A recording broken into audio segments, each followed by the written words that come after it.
What's up, everybody? This is the Northeast Esports Conference, and on the left side we have Rutgers University going up against the University of New Hampshire. I'm Small Flareon, also known as Justin, and casting with me today is Gopher or Jack. Jack, who do we have for bans so far? Oh, wait, have you not flipped it to the ban overlay? I have. Oh, I guess stream hasn't updated. Hold on, already. So far we've got two jungle bans coming out for Rutgers, and Denver's also responding with their own jungle bans. Or Hampshire. Blech. Yeah, New Hampshire's responding with the Zac ban too. See if that continues. Interesting that we have all these jungle bans, but Sejuani isn't banned. Because she is generally considered the top jungler right now, I believe. Yeah, and I'm still seeing a lot of prioritization with for Jarvan after 8.4 when he was nerfed quite a little bit. He's not doing terribly by any means, but yeah, I definitely agree with you. Sejuani's the power pick these days. Zac is also really strong, so I'm not surprised to see that taken away. Xayah, just a very powerful AD carry pick. One more ban coming out. We'll see if they target that Sejuani if they're going to go for that jungle trend. But no, a ban, an AD carry ban for an AD carry ban.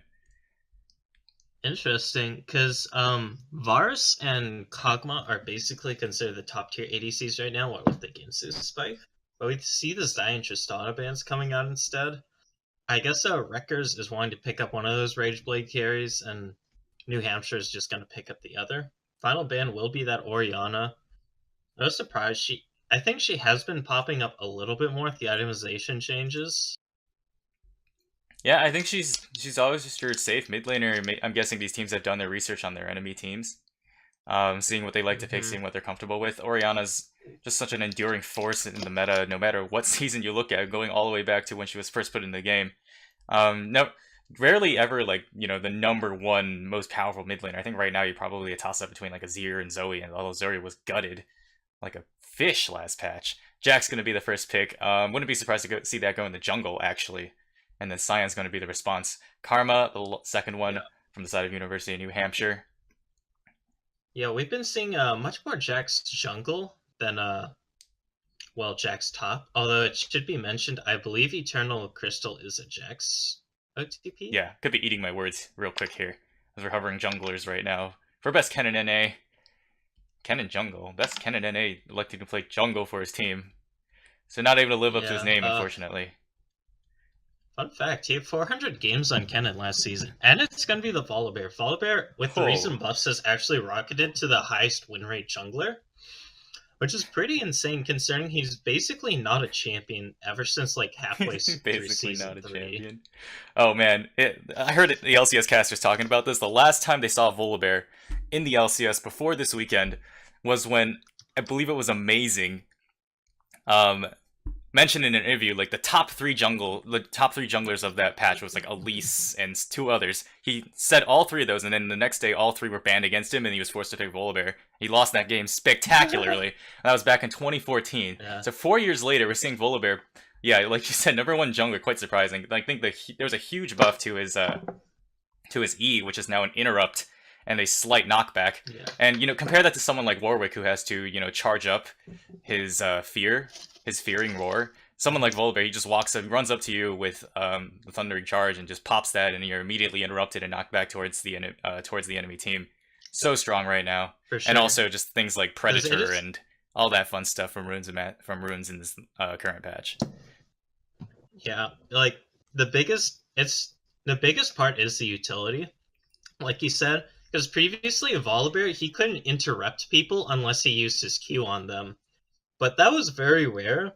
So now if he's just running past you and say you're channeling a Fiddle ulti, he can just shout at you and you'll stop that. Yeah, giving him two abilities to CC just makes him so much better of a pick. Because otherwise he was so useless. If he's not able to get a good flip off, barreling it in the enemy team, he probably gets focused down. Everybody and their mom's building an early healing reduction item against massive healers like Volibear, because it's so easy to get something like a what is that item called? The 800 gold AD healing reduction item. The Forbidden Idol, I think. Is that what it is now? I think so. Executioner's calling, right? Yeah. Oh, I thought you were talking about the Yeah, shield yeah. booster. I was like, yeah, that's it. Yeah, no. Yeah, it's really easy to pick one of those up. I Yeah. guess Ezreal or Varus, definitely not. They don't want to do something like that early on, and it's not as important as going up against someone like a Mundo, but Volibear passive is a mini Mundo ultimate within itself. Speaking of picks, Yeah. so yeah, Varus and Ezreal were the two AD carries picked up after all those bans. So one Rage Blade AD carry, the other one Ezreal, just your safe Kleptomancy Ezreal. Can be strong, but if he falls behind, it's really hard for Ezreal to come back. It's always kind of been like that. Yeah, Ezreal is just so item spike dependent. Because basically, early game, you're good. You back for your tier, you're just kind of trash until you like start stacking that up and have the Triforce. And then once you have the Muramana complete and the Triforce, you are basically Jesus up until like maybe 4 items. Thought I was going to see a Zed there for a second. Last minute switch over to a Rise. Last minute switcheroo. Or Juke, rather, if you want to consider it that way. And Rise, maybe a little bit of a blind pick. We still don't know exactly where this Karma's going. And yeah, it was indeed. So the Talia is going to be the counter. Definitely one to be able to match a Realm Warp Roam in the mid game or two. And also just put up a lot of pressure in lane. I'm not too familiar with. I know Rise is like super popular has been super popular in the meta for so long, but not too sure about his like laning matchups. What do you think about this one? I don't play a lot of mid, but Rise is like basically the more coordinated your team is, the more exponentially better he gets. That's why you'll see him in LCS when he has a 42% win rate in solo queue. He's just one of those champs, and Rise just always had a trouble bouncing around that. But I'm not too familiar with this matchup mid, so we'll have to see how it goes. Yeah, usually when you look at someone like Talia, you think a fairly oppressive early laning phase. As the cooldown on her Q gets lower too, she's just really, really hard to shove out of lane. But Rise isn't exactly slacking in the push and roam department. So I think the Talia is definitely a counterpick in order to match that roaming potential. So we have our picks traded and locked in. On the blue side, we have the Rutgers University with Eternal Crystal on Jax in the top lane, Best Kennen NA on Volibear, unfortunately not Kennen in the jungle, Virtue on Rise in mid, Andes on Varus in the bot lane, along with his laning partner Pools on Nami. Sorry for botching any of those names. On the opposite side, in the red trunks, we have Diokr on Sion in the top lane, triple backflip on Kayn in the jungle, Eponine 9 on Talia in the mid lane, Shinzu on Ezreal, and his partner, the Breadsticks on Karma in the bot lane. Now, these two ranged supporty champions in the bot lane. I'll have to see if there's any aggression coming out. I think something like Volibear and Kayn. Volibear is definitely going to be looking to make something happen early game.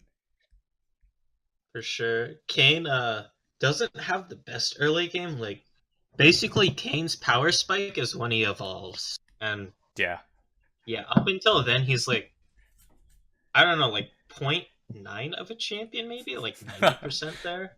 90% of a champion. Yeah, I think any minute past 20 that you're still staring at a base Kayn is just like a minute of agony.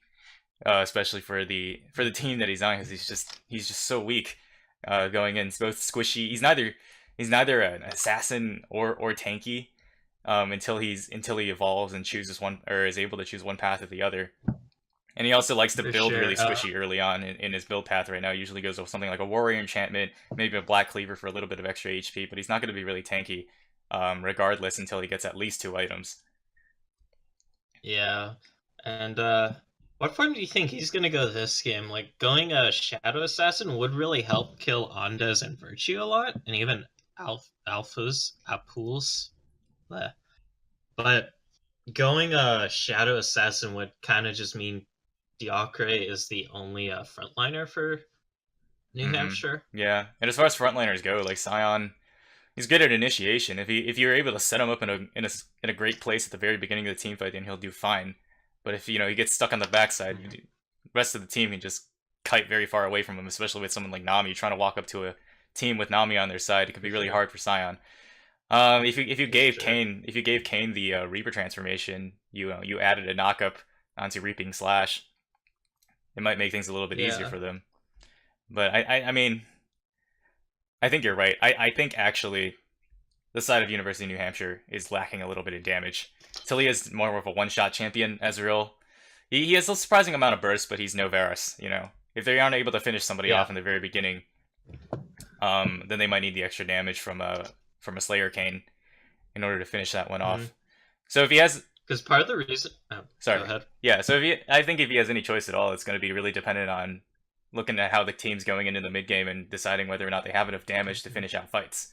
Because if they're not able to claim the first couple fights, with Ezreal falling behind especially, then Kane might like to go a little bit more in damage.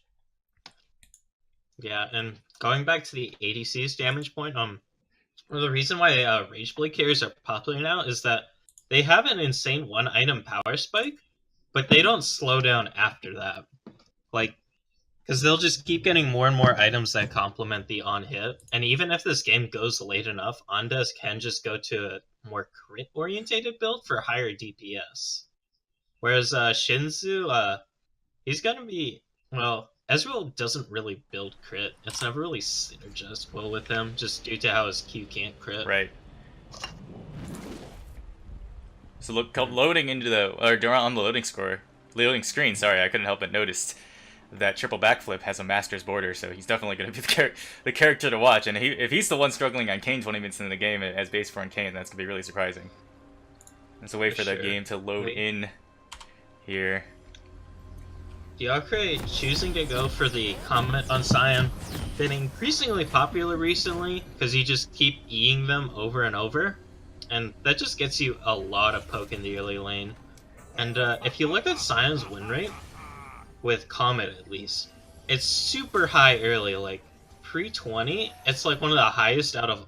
No, it's the highest out of all top laners, but then just as the game goes on and on, it falls down lower and lower because that, basically he can't really poke you with his E, and that poke doesn't matter as much. Yeah, really, really hard to miss Comet with Sion if you land either his Q or his E. Triple backflip. Oh, takes a spell flux and virtue. Yes. That is gonna give Triple back a bit of his little juice orbs. Whatever they are. What do you even call those things that drop just cane orbs? Not entirely sure. Are they like souls or something? I guess that's Thresh, rather than... Yeah, I was like thinking soul fragments, but no, that's another champ. Too many little things flying around. Let's see if there's any sort of indication. No, his passive tells me absolutely nothing. It just says at some point in the game. At some point. So since triple backflip is starting top, Shinzu and Breadsticks are setting up bot lane in this bush for an early cheese. Assuming Breadsticks started the Q on Karma, that can be a lot of good early poke in this lane to get him a nice lane. Oh yeah, that's interesting. Especially since Varus' level 1's decidedly worse than Ezreal's. No. Turns out they decided to just pop out and get this pushing early. I would have preferred they at least stay there a little longer. That way, it can at least bait Rutgers into thinking, hey, did Kane start bot side or did he start top Yeah, side? for sure, because that is a dead giveaway that they didn't leash the bot side. They're gonna get the jump on the enemy bot lane either way. Like, their poke is just so much better at least at level 1. For sure. Look at that. Luckily Ondas does have the fleet, and Alpul's on the sustain support, just able to heal back up. We see an early invade. Ooh, secured smite on the blue buff as well means best Kennen away, or best Kennen NA, not the best Volibear NA so far, isn't able to get his own blue buff. And Kane makes it out of there without a scratch. Yeah, that is decently huge for tempo. 3-buffing your enemy with not requiring much effort at all, because triple backflip, he didn't have to use anything except his smite. Yeah, he knew exactly where Volibear was, with the knowledge that Alphas and Ondas had the leash. So he pretty much just let Volibear take that blue buff down low, walked in, smited it up, and Volibear can't even fight him because he's so low, despite the lesser leash that he received. Although, to be fair, Volibear, early game, he is a monster duelist just due to his passive, because, like, you have to kill him, but you also have to do an extra 30% to him with that passive. Eternal Crystal decidedly losing that trade. Yeah. But going back to that point, it's not like anyone at this point has Grievous wins this early, except for Ondas maybe, but he's on the same team. So yeah, Volibear just tends to win fights, not by like out damaging you, he just outlasts you. And the extra damage on his Thunderclaws, I don't remember if it was buffed. I just remember that it's a very high number. As especially at level 3, it's like 120 extra magic damage per auto attack. With that ultimate up, he's so hard to kill 1v1. For sure. But yeah, and back from that, just gonna see a bunch of the laners farming. See a bit of a CS lead for Virtue in the mid lane. Oh my god, Epony just got really low. Had to pop the heal in order to survive that one. Yeah, as far as CS leads goes, Virtue's got quite a lead, but it's balanced up by the top lane. Eternal Crystal was shoved in pretty early and also took quite a bit of damage, just, I guess, taking all the wrong trades into Dioker. We saw him trade into a huge minion wave a couple times, but Dioker's now completely out of mana. Does have the mana flow band, I believe, but here comes the Volibear for the gank. This is going to be first blood, no way. There it is. Yep. Pretty good gank there from Bestkin and A. Gonna help alleviate some of the pressure in this top lane. And Eternal Crystal, if he wants to, he does have enough money to back and just pick up a Vamp Scepter to sustain through the poke. Not entirely sure if that's optimal on Jax, but it is an option at least. There it is. Nice prediction. Yeah, almost exactly after you said that. So kill picked up for Bestkin and NA, gonna help offset that early loss of a buff. Also the 20 jungle creep deficit that he's currently accrued for himself. Ooh.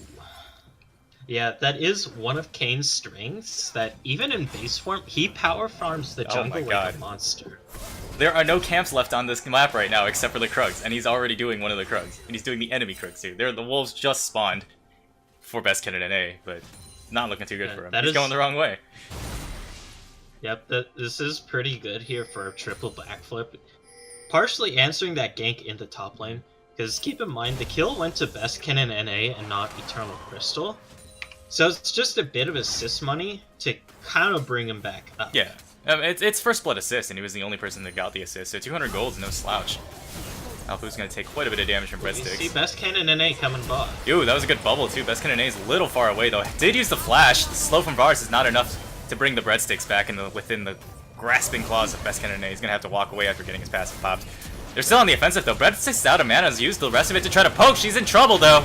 Knocked out by the bubble, and Bestkin and NA grabs another one for himself. Aftershock just to poke the minions a little bit. Yep, a little greedy from New Hampshire's bot lane. They did have a bit of an advantage, but it's still a 3v2. Like, after that gank, just going for the extra poke, that's fine. Nope. Like, going all in. Triple backflip is just going to barely miss the first skill, but lands a second. 2 kills picked up for University of New Hampshire in response to their support going down earlier. That's really good, because that now answers the, well, gank pressure that Bestkin and NA has at least exerted. But there's still also that huge CS advantage for a triple backflip. Yeah, wow, that is pretty nasty. He's up 30 now. Eternal Crystals, once he hits 6, he's able to get that third auto attack off of Sion, and Sion just can't trade back with against the much more mobile Jax. Look at that, he just keeps slipping out of his reach. Gonna flash them a Pingu. Triple backflip's hurting, man. Doesn't need no Kane transformation. Almost killing Bestkin and NA by himself. The bubble's just barely gonna catch him though. Alplos picks that one up. Overcommit by the enemy jungler. Yep, that is gonna let Bestkin and NA farm up a little bit and reclaim some of this deficit, and then of course he gets another kill participation there. Yeah. Because despite the heavy CS deficit, it's only a 200 gold lead for triple backflip, since Bestkin has those 2 kills. Right, I think his logic there was, we know we just popped Volibear passive down bot lane, and he's about to do his red. I'm going to go see if I can quadruple buff him, but it didn't work out for him. And going back to that top lane, with the Vamp Scepter and the Corrupting Potion, Eternal Crystal can just... Ooh. Well, if Diokray doesn't just outright... Oh my gosh, Shinsu. Okay, Shinsu. Ondas takes the True Shot Barrage to the face. No minions to block or to try to lower some of that damage. Going a little bit greedy for the breadsticks. Thought he had another one in the bag. It's down 2 deaths now. 2 kills on the enemy Ezreal. That is pretty big, because, well, getting your tier earlier as Ezreal means you complete it faster. And the faster you complete that, the faster you come online. Yeah. Because traditionally, when Ezreal, he comes back to lane with just a tier, and you're sitting on a pickaxe or a BF sword, that's where you just go into, like, go mode and just bully around the Ezreal. But right now with the pickaxe, he's even with Ondas. Yeah, you gotta At also least in terms of attack damage. also gotta consider that Ezreal's gotten Kleptomancy with speccing into magical footwear, so he's got extra stats just in terms of doesn't have to spend gold on stuff like boots or something like that and get more AD or work towards his Manamune rather than having to spend gold on boots. I guess is where I was really going, but Kleptomancy just gives you a bunch of extra gold if you're able to land your Qs and your auto attacks. Also, interestingly, Alpha's decided to get the Remnant of the Watcher's Wrist. This isn't something we typically see from supports. Like, basically when you upgrade into that, you're only getting like 200 extra health and the extra ward. So usually, typically, it's more worth. Oh no, we got a fight breaking out. Yeah, Volibear is gonna get snared up inside. Tried to return the favor on the buff taking so far this game. Wasn't able to get it as he was collapsed upon by the enemy jungler, but no deaths occurred. Eternal Priester is going to trade once more onto Dioker. Still looking for more, but Best Candidate still there. The enemy Talia is now a little bit caught. There's all of the ultimates coming out. Virtue's going to pick that one up, except for the Rise ulti, of course. But going back to the support itemization point before that whole fight broke out, basically, typically supports will just sit on, say, the Frostfang in this case, and then just like complete another support item before upgrading towards the Remnant. Yeah, if I'm looking at this correctly, I guess I didn't pay attention too much to past notes last time as I should have. Best Candidate is going to root up against Tower, but Virtue takes a tower shot instead. Not sure what happened there. Yeah, there's the unstoppable onslaught directly into the enemy AD carry. He's just eating ultimates this game. Andes is going to survive for a little bit, though. Shinzu finally picks him up. He's on a killing spree, but triple backflip gets returned. Sion and the jungle have been taken down from the side of University of New Hampshire. It means Virtue and the rest of Rutgers are going to turn back around. It's a 4v3 now for the mid lane. Yep, really good turnaround there. It looked good for Rutgers with that Sion engage hitting up Andes, but... I'm sorry, it looked really good for New Hampshire there, but Rutgers was able to turn it around. There's a way to just easily tell. Because, like, usually a lot of the players, they have their school name and their club tag. That is true. Like, oh, yeah. Yeah, we'd absolutely know that to help us out this time. Yeah. Like, I know that they have that at VCU and we have that at Tech. Oh, well. Alpha's gonna kill a control ward and back here. He's sitting on 730 gold, so we'll see what he gets.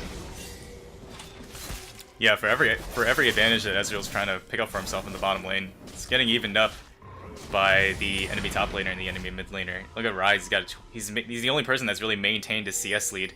Well, I guess the jungle matchup as well. But 3 kills to 1, definitely an equalizing factor for the Volibear versus Kane matchup. New Hampshire. Looks like it will be an early ocean here for the side of New Hampshire. Yeah, they're gonna do this one completely unchallenged. Yeah, it is just an ocean dragon, but just having that sustain will help, especially now while we're still in laning phase. Triple backflip, gonna be able to cane Q over the wall. He's gonna get over eventually, but he's not gonna find any camps to steal, because he probably already took them all. There's a red ping going down on the Rise. Looks like he wants a gank. Yeah. He's gonna Shadow Step through the wall to start that one off. Wow, those abilities do not do a lot of damage at this point. But Dioser, there's like probably 100 ways I'm pronouncing this wrong right now. But he's going for that early Frozen Heart, and that is going to come in clutch against the side of Rutgers, since Onda's Cannon and Eternal Crystal all decently auto-reliant to very auto-reliant. So just slowing that down does cut down the Rutgers DPS by a good chunk. Yeah, this is great, actually. I maybe would have preferred something like a Thornmail, or something like a Thornmail first, just into the Jax matchup, because he's going for the Gunblade first. He's going to be relying on healing during duels, and you still get the Cold Steel passive if the enemy auto-attacks you. And Penny's going to miss his ultimate. His way out of there was completely cancelled. We're just going to pick that one up after a while warp into the location. Yep, Epo 99. Epo 9? I don't know. Epo 99, getting a little too greedy for a control ward there. Channel Crystals Pop the Grandmaster Smite, but decides not to chase underneath the turret. Thought he was going to be able to win that one a little bit more handily. Andes has popped the Varus ultimate onto Ezo. This is a close fight. Ezo's a little low. Has to have Arcane Shift out right into the waiting jaws of Volibear. It's going to peck that one. Andes is still alive. One last clutch heal from Alpus keeps him alive. The well-timed arrow to try to grab Breadsticks immediately as she exited Stasis, but she also had Flash. Was able to exit that one safely. That is another strength of this Varus pick. Once you hit 6, you're just able to engage whenever. And with how the ulti just gives you a free 3 stacks of blight over time on a single target, it does give you a decent amount of burst, which is pretty nice. No, it was really well played. Just not enough respect, or maybe just not really expecting the Kennen gank. And by Kennen, I mean Volibear, of course.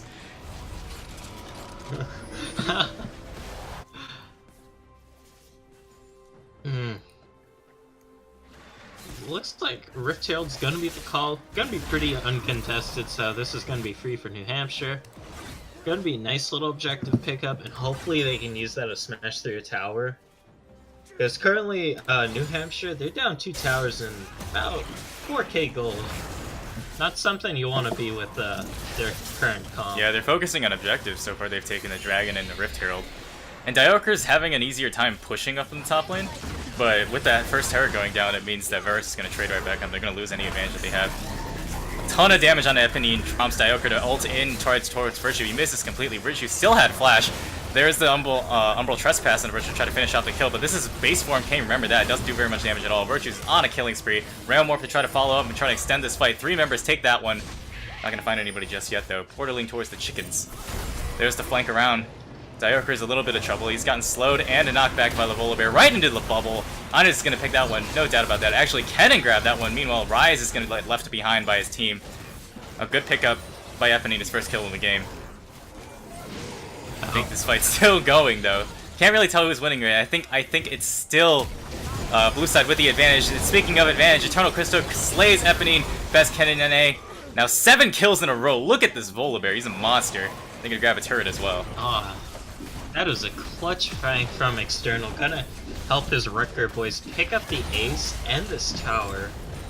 Which is pretty huge considering their comp scales harder than the New Hampshire comp.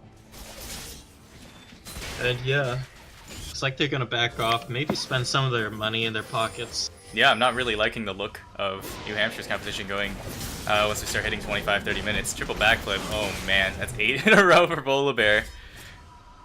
Yeah. Best Kennen NA really making a statement about why he's not playing Kennen in the jungle. Has Kennen ever been a viable jungler? You know what, I don't think so, but I'm just still curious as to why Best Kennen NA is playing jungle for Rutgers. I mean, but we can see here, he's pretty effective. Yeah, I think I had a friend almost try it.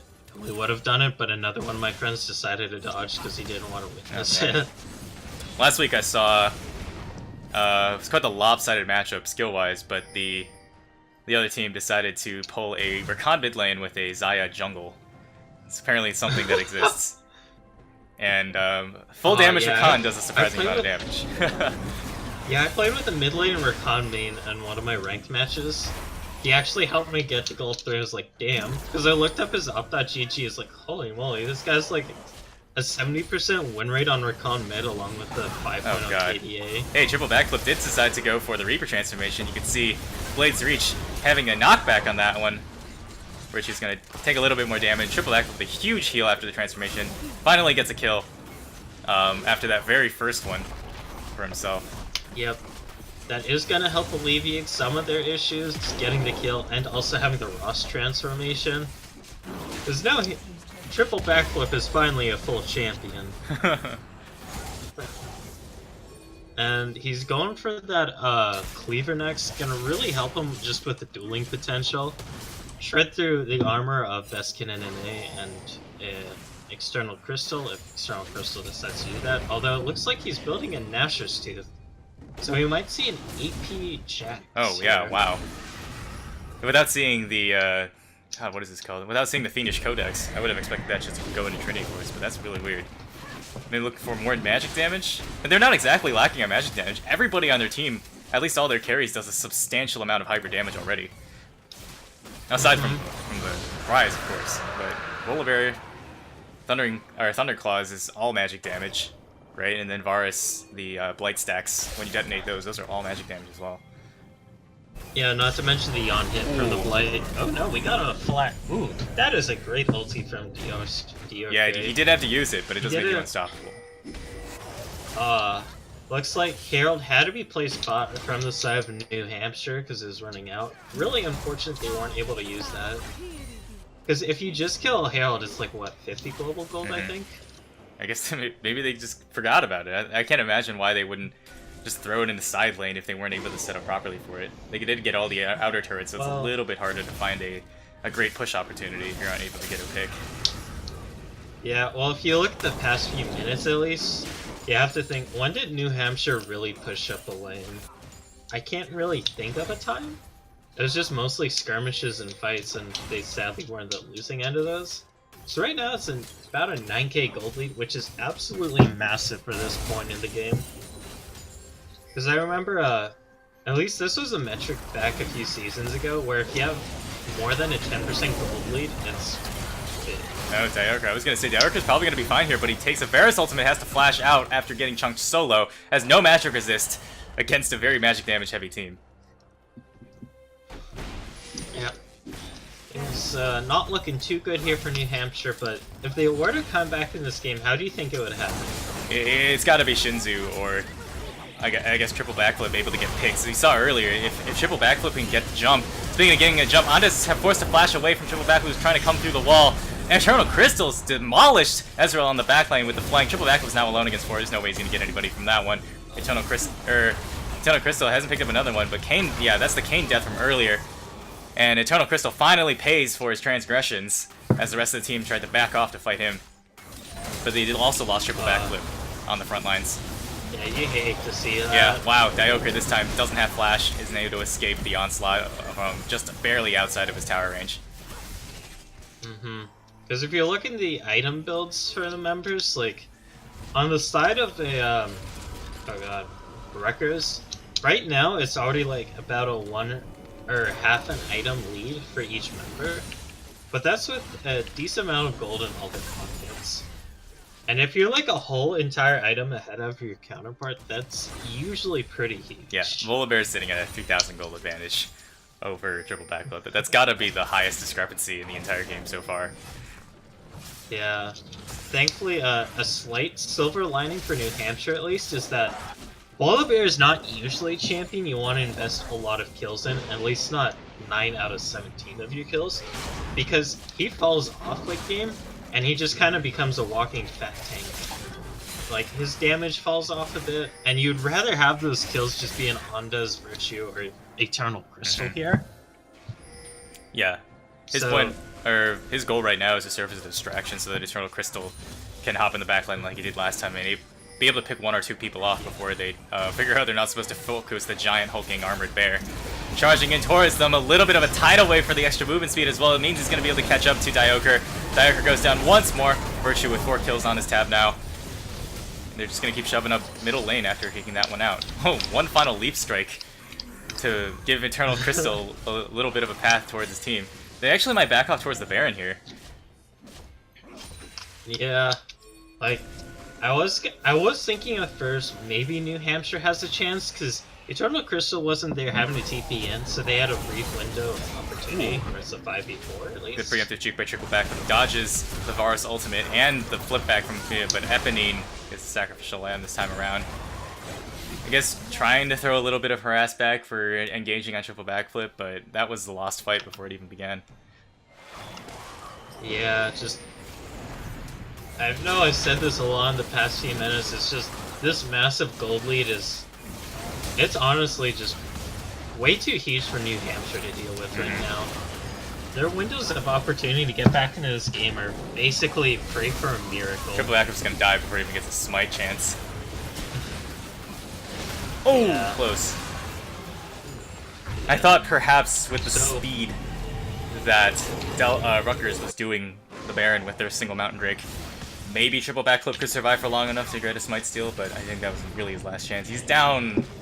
Can't even see what level he is because the death counter is in the way. Yeah, it's kind of unfortunate. If you're on the side of New Hampshire, Rutgers obviously enjoying this because they got a pretty convincing win.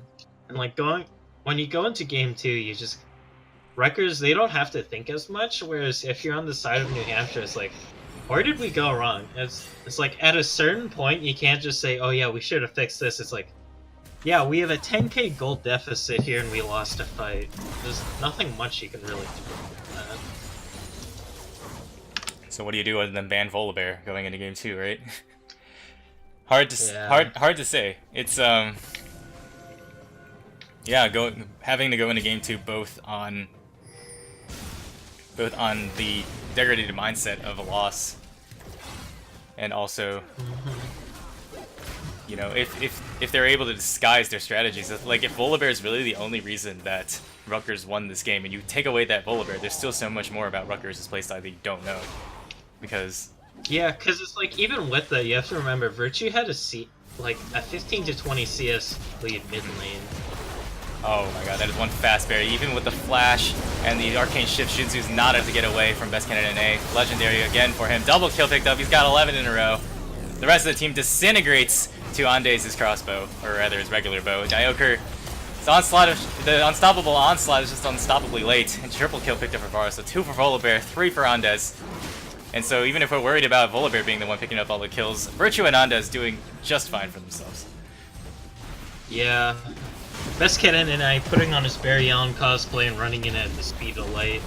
And that is going to be game here. Pretty convincingly going over to Rutgers. 25 to 7 in kills, along with, oh god, nearly a 20,000 gold lead. 25 minutes. Oh, serious. Jesus. Yeah, that was not what I'm expecting. When I saw triple backflip get the triple buff, and I mean it's in his name. No. That was not what I expected to happen